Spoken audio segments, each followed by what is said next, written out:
وہی اپنا لباس جو عربوں کا تھا. ظاہر میں سفر کر کے گئے تھے تو بالوں میں گرد بھی ہوگی، جوتوں پر مٹی بھی ہوگی، ہاتھ میں تلوار.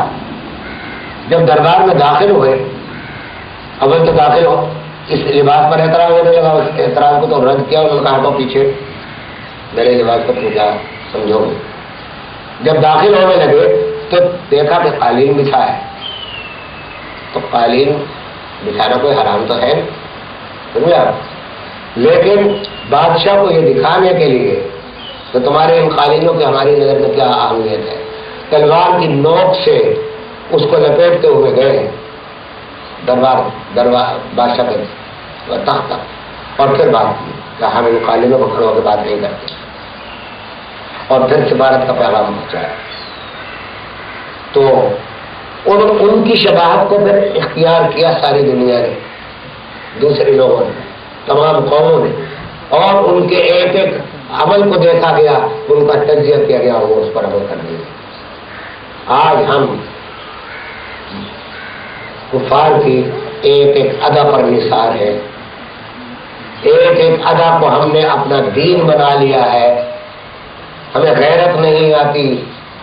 ہم اب پالیسی ہے موجودہ دور میں کہ ٹی وی پر ایسے لوگوں کو دین سکھانے کے لیے لایا جائے جو داڑھی منڈے بھی ہوں، جو باہر سے پڑھ کر ڈاکٹریٹ کی ڈگری لائے ہو، ایمان اسلام جنہوں نے مدینے سے نہ سیکھا ہو واشنگٹن سے لیا ہو.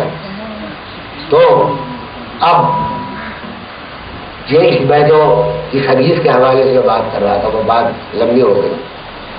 آخر میں بزم میں پھر ختم کروں گا بات کو کہ آخر میں فرمایا، اللہ قرآن میں رکھے کہ نقش رہ جائے گا قرآن کا اور اس کے احکامات پر عمل ہی ختم ہو جائے گا. قرآن تو ختم نہیں ہوگا، وہ تو ابدی چیز ہے، اللہ تعالیٰ کا کلام ہے، وہ قیامت تک رہے گا. اب آگے فرما رہے ہیں علماء کے بارے میں سنیے کہ ان کے علماء ایسے ہوں گے کہ آسمان کی نیچے کی مخلوق ان سے ہی فتنہ پیدا ہوگا اور آسمان کے نیچے کی مخلوق سے برے ہوں گے اور وہ فتنے پھر انہیں کی طرف لوٹیں.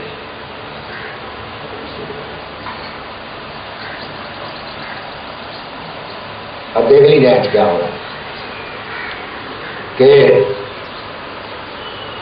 علماء نے اپنا علم بیچ دیا،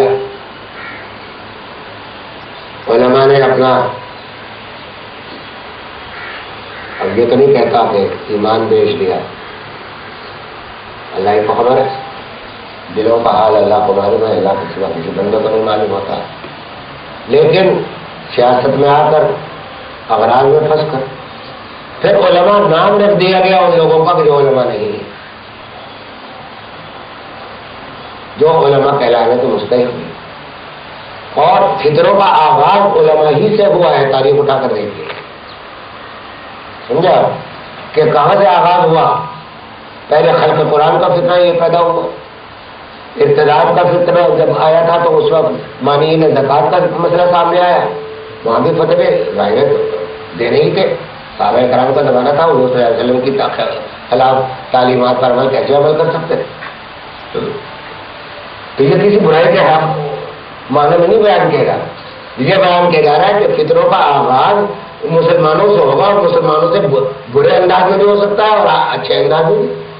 مطلب یہ کہ اگر ایک شخص کسی کو کوئی غلط فقہ کی بات بتاتا ہے، حرام کو حلال کرتا ہے، تو علماء کے واجبات میں سے ہے وہ اس کو کہے کہ حرام، تو فتنہ پیدا ہوگا. وہ کہے گا اب ایک جماعت کوئی ایک کام کر رہی ہے، اس کو ایک دوسری جماعت جو حق ہے وہ یہ کہہ رہی ہے کہ نہ حق ہے باطل ہے، تو پھر تو فتنہ پیدا ہوگا، اختلاف تو پیدا ہوگا.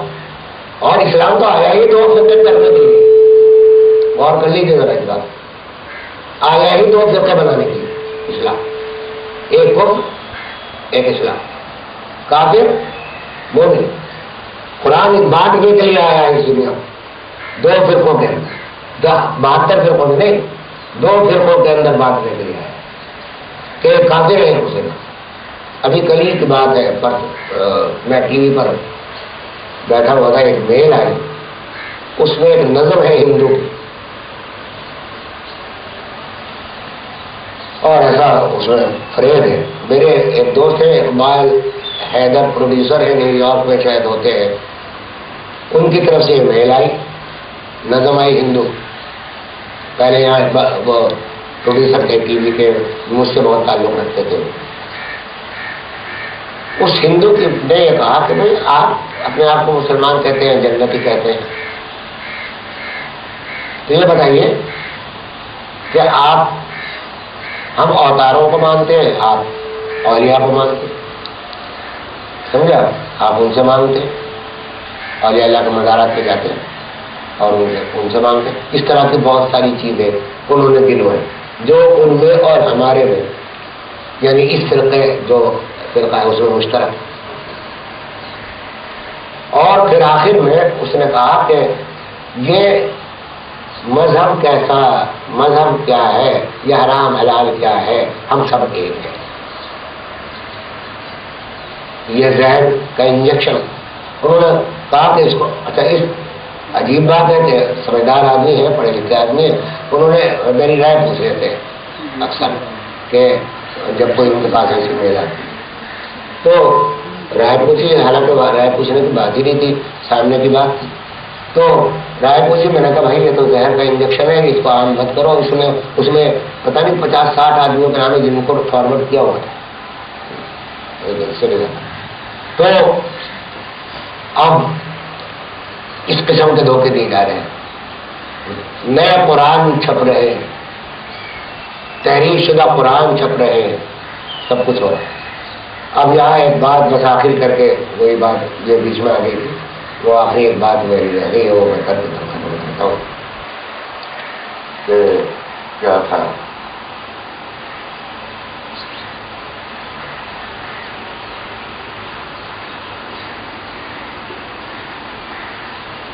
ہاں وہ بات یہ ہے